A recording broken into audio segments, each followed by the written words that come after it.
Good morning, yarn tubers. Welcome back to Dana's Wanderlust Crochet with Dana and Dooley. He's having his third nap of the mid-morning.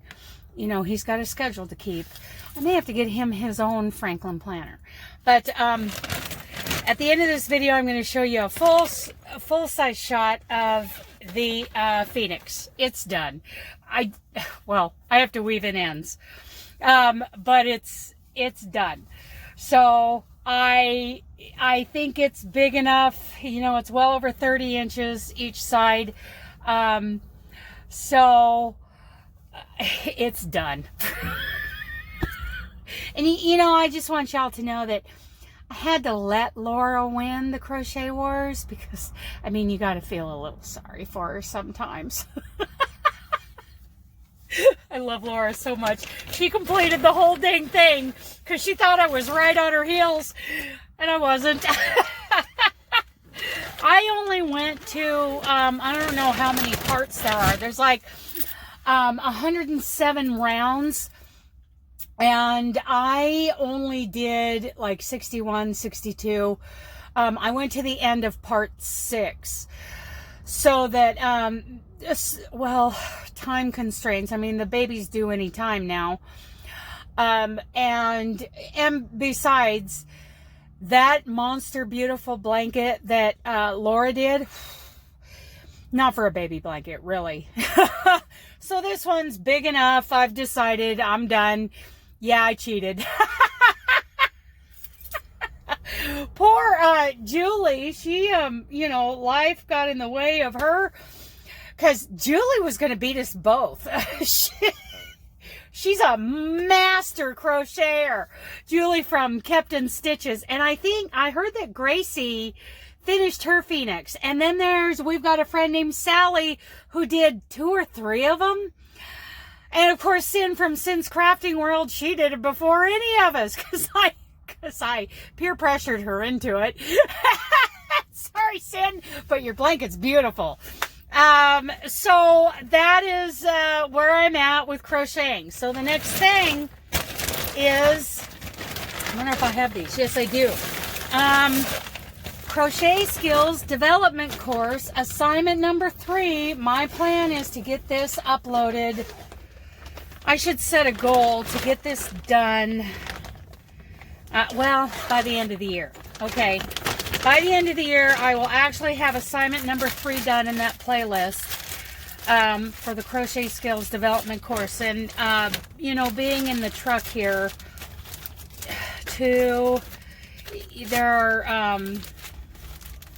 there's 4. There are 4 different squares I'm doing. And I used these odd colors on purpose because I wanted it to resemble, you know, an original granny square.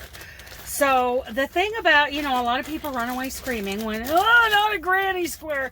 Well, granny squares are a wonderful way to really advance your skills. If you complete a granny square blanket, you really can go on and move. You will really improve.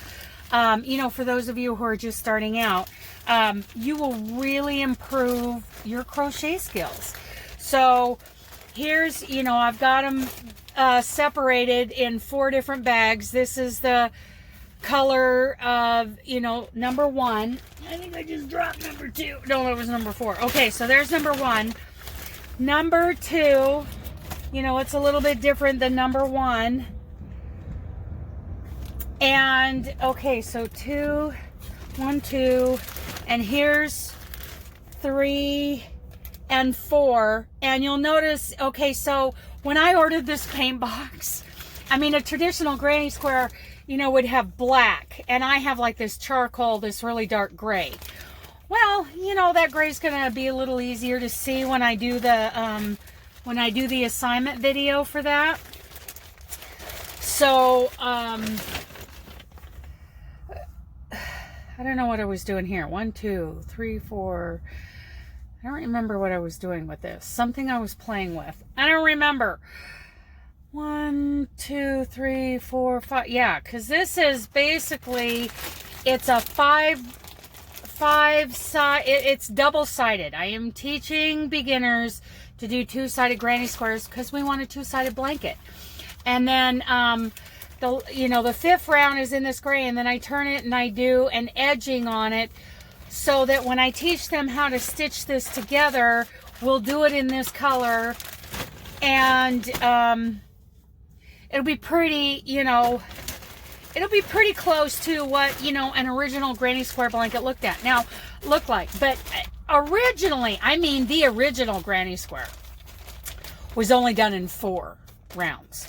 They were smaller squares. Well, I wanted to increase the size just a little bit so that it wouldn't take forever for someone who is doing a motif blanket for the first time and putting squares together for a blanket.